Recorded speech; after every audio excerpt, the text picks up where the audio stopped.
మనమందరం కూడా ఈరోజు ఇక్కడ ఈ తప్పుదోవ ఈ కుట్రపూరితమైనటువంటి ఈ అంశాన్ని మనమందరం కూడా బద్దలగొట్టాల్సిన అవసరం ఉంది.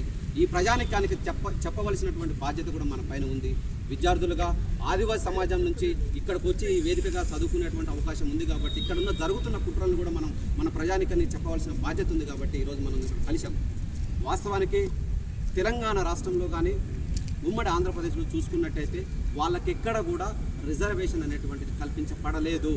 1956కు సంబంధించినటువంటిది ఏదైతే ఉన్నదో ఆనాడు ఆంధ్ర తెలంగాణ అనేటువంటి దాన్ని హైదరాబాద్ సంస్థానం నుంచి కలిపే ప్రయత్నంలో 1956లో ఏర్పడ్డటువంటి ఆంధ్రప్రదేశ్ రాష్ట్రంలో ఆనాడు సుగాలీలు అనేటువంటి వాళ్ళు ఆంధ్రప్రదేశ్లో ఉన్నప్పుడు వాళ్ళని ప్రపోజల్గా పెట్టడం జరిగింది తప్ప పార్లమెంట్లో గడిలింగన గౌడ్ అనేటువంటి ఒక ఎంపీ ఆ బిల్లు కూడా వాస్తవానికి నెగిటివ్ అయినది. కానీ దాన్ని కూడా వీళ్ళు ఏం చెప్తారంటే 1956లో మమ్మల్ని కలిపారు అనేటువంటిది ఎస్టీఓ దగ్గర వీళ్ళు చెప్తున్నటువంటి పరిస్థితి.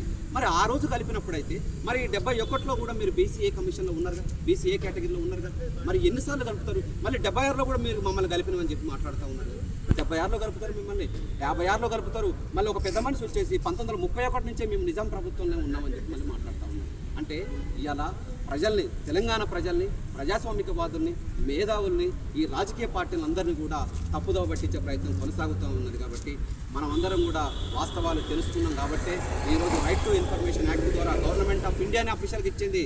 ఎక్కడ కూడా వీళ్ళని ఎస్టీ హోదా ఇవ్వలేదు, టీఎన్టీలుగా మాత్రమే ఉన్నారు అని చెప్పేసి ఆంధ్రప్రదేశ్లో అని చెప్పేసి క్లియర్గా మనకు గవర్నమెంట్ ఆఫ్ ఇండియా ఇచ్చింది అథెంటికేటెడ్గా. మనం ఎన్నోసార్లు మన రాష్ట్రంలో ఉన్నటువంటి గవర్నర్ గారిని, ఈ రాష్ట్ర ప్రభుత్వాలకు మొరపెట్టుకున్నా కూడా ఇప్పటి వరకు కూడా మన యొక్క ఆవేదనని, మన యొక్క గోసను కూడా విన్నవించుకున్నప్పుడే మనం న్యాయస్థానం సంబంధించినటువంటి అంశంలో న్యాయ పోరాటం చేద్దామని చెప్పి న్యాయ పోరాటం చేసి ఈరోజు సుప్రీంకోర్టు వరకు మనం వెళ్ళవలసిన పరిస్థితి వచ్చింది.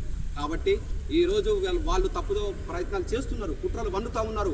ఈరోజు రాజకీయ పార్టీని బెదిరిస్తూ ఉన్నారు. మా జనాభా ఇంత ఉంది, మేము తలుసుకుంటే ఈ ప్రభుత్వాలు కూలిపోతాయని చెప్పేసి ఇలా మాట్లాడి రాజకీయ పార్టీల్ని, మేధావుల్ని, తెలుగు ప్రజల్ని, ప్రజానికాన్ని అందరినీ కూడా మభ్యపెడతా ఉన్నారు.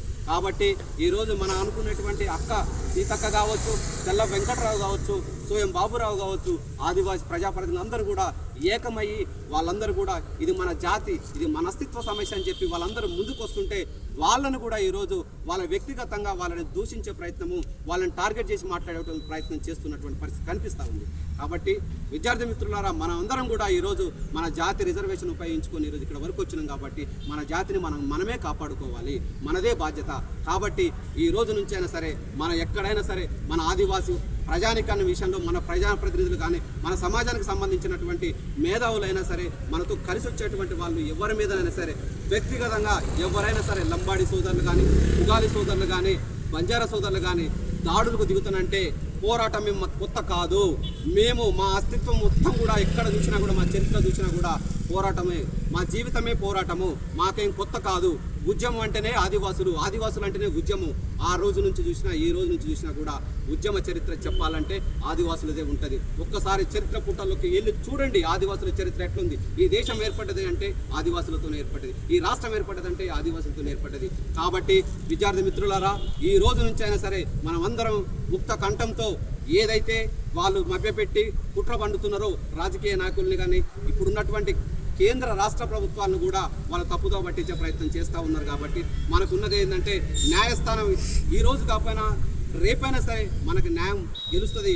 ఎట్లా అంటే మనకి ఏది ఉన్నా సరే డాక్యుమెంటేషన్ రూపంలో ఉంది. కాబట్టి మనమందరం కూడా విద్యార్థులందరంగా ఐక్యంగా పోరాడాల్సినటువంటి బాధ్యత ఉంది. కాబట్టి మన ప్రజాప్రతినిధులు కూడా మనం కాపాడుకోవాలి. కాబట్టి మన ఇక నుంచి పోరాటం చేయడానికి సిద్ధంగా ఉండాలని చెప్పి ఈ వేదికగా అందరికి కూడా పిలుపునిస్తున్నాను. జై ఆదివాసీ, జై ఆదివాసీ, జై ఆదివాసీ, జై ఆదివాసీ.